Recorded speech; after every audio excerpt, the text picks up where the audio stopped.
Senior सहाफ़ी और तजियाकार सलीम साफ़ी के मुताबिक पाकिस्तान में जमहूरियत की कमज़ोरी की एक बड़ी वजह यह भी है कि खुद सियासी जमातों के अंदर जमहूरियत नहीं। Noon league, Sharif family, peoples party, Zardari, PTI, Imran Khan, JUI, Maulana फजल रहमान, ANP, असफन यार वली खान और खैबर पख्तूनख्वा मिली अवामी पार्टी महमूद खान चकजई की ज़ाती जागीर की हैसियत रखती हैं। ये जमातें अपनी जमातों से बाहर तो इख्तलाफ राय का हक मांगती हैं और बजा मांगती हैं, लेकिन खुद अपनी जमात के अंदर इख्तलाफ राय को बर्दाश्त नहीं करती। इसी तरह पाकिस्तान में जमहूरी हुकूमतों की नाकामी की एक बड़ी वजह इख्तियारात की निचली सतह तक मुंतकली का ना होना है। बेहतरीन तर्ज हुकूमत वो होता है जो निचली सतह पर अवाम की मर्जी से अवाम के मुंतखब नुमाइंदों के जरिए चलाया जाए और इसके लिए तमाम तरक्की याफ्ता ममालिक में मुंतखब मकामी हुकूमतों का निज़ाम राइज किया जाए। लेकिन पाकिस्तान की सियासी जमातें कौमी हों या सूबाई मकामी हुकूमतों की दिल से दुश्मन है। 18वीं आईनी तरमीम के तहत कुछ इख्तियारात सूबों को मुंतकिल जरूर किए गए, लेकिन कोई भी सूबा हो और किसी भी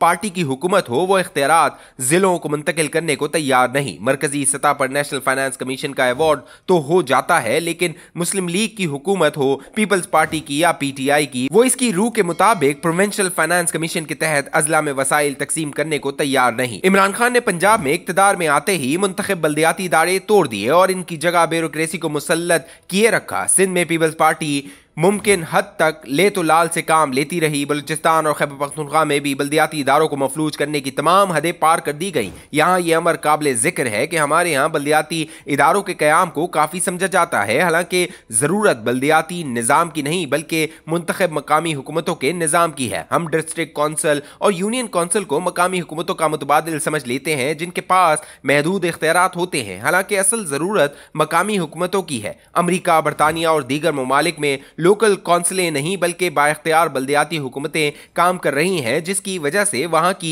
जमहूरियतें डिलीवर कर रही हैं। पुलिस और मकामी इंतजामिया इन मकामी हुकूमतों के कंट्रोल में होती हैं। गली नाले या स्कूल वगैरह से विफाकी या सूबाई हुकूमत का कोई सरोकार नहीं होता। विफाकी और सूबाई हुकूमतें सिर्फ सरकारी मामलात रेगुलेट करने और मुल्की या सूबाई सतह पर कानून साजी का काम करती हैं। इसलिए वहां की पार्लियामेंट में पैसे वाले या पार्लियामेंट के जरिए पैसे कमाने वाले नहीं बल्कि कानून साजी में दिलचस्पी रखने वाले ही पहुंचते हैं। पाकिस्तान में जनरल परवेज मुशर्रफ के दौर में किसी हद तक तरक्की याफ्ता दुनिया जैसे मकामी हुकूमतों के निज़ाम को राइज करने की कोशिश की गई थी, लेकिन बदकिस्मती से कुछ तो इसे ब्यूरोक्रेसी ने चलने न दिया और फिर मुस्लिम लीग काफ ने इक्तदार में आते ही इस निज़ाम को दोबारा बेदस्त पा बना दिया। हम अगर चाहते हैं कि पाकिस्तान में जमहूरी निज़ाम डिलीवर करे तो इसके लिए मकामी हुकूमतों न के बल्दियाती इदारों के निज़ाम को इसकी असल रूह और इख्तियारात के साथ राइज करना होगा और अरकान पार्लियामेंट को तरक्याती मंसूबों के लिए फंड्स देने का सिलसिला आईनी तौर पर खत्म करना होगा। इस हाइब्रिड निज़ाम की वजह से हमारे अरकान कौमी असम्बली और सेनेटर्स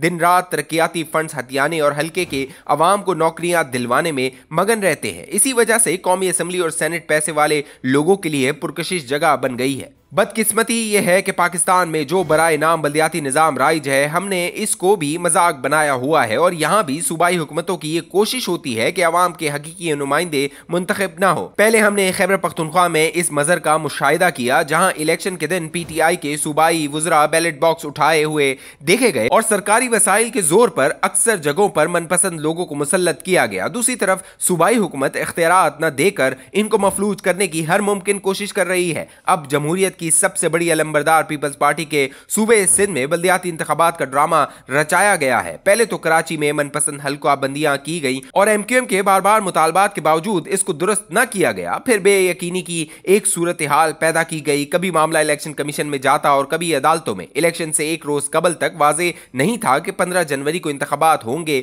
या नहीं, जिसकी वजह से कोई भी जमात सही मुहिम न चला सकी। कराची और हैदराबाद में गहरे असर और रसूख की हामिल MQM ने इंतखाबी हल्काबंदियों पर एतराज की वजह से बाइकआउट किया, जिसकी वजह से इन इंतखाबात की साख पहले दिन ही मुतासिर हो गई। फिर जिस तरीके से इंतखाबात हुए और जिस तरह ठप्पे लगाने की वीडियो सामने आई या फिर अब जिस तरह इंतखाबी नताइज में ताखीर हुई, इसने जुलाई 2018 की सिलेक्शन की याद दिला दी। मुख्तसर अल्फाज में इन बल्दियाती इंतखाबात में वो सब कुछ हुआ जो जुलाई 2018 के इंतखाबात में हुआ था और इसे खुद पीपल्स पार्टी भी इलेक्शन नहीं बल्कि सिलेक्शन कहा करती थी। तब सिर्फ पीटीआई का दावा था कि सिलेक्शन नहीं बल्कि इलेक्शन हुआ है। अब सिर्फ पीपल्स पार्टी कह रही है कि इलेक्शन हुआ है, जबकि एमक्यूएम, जमात इस्लामी और पीटीआई कह रही है इलेक्शन नहीं बल्कि सिलेक्शन हुई है। पीपल्स पार्टी और पीटीआई समेत तमाम सियासी जमातों के उसूल तो वक्त के साथ अपने फायदे और नुकसान के मुताबिक बदलते रहते हैं, लेकिन अपना चूंकि इस मामले से कोई मफाद वाबस्ता नहीं, इसलिए अगर 2018 के अमल को गलत कहा था तो अब 2023 के अमल को भी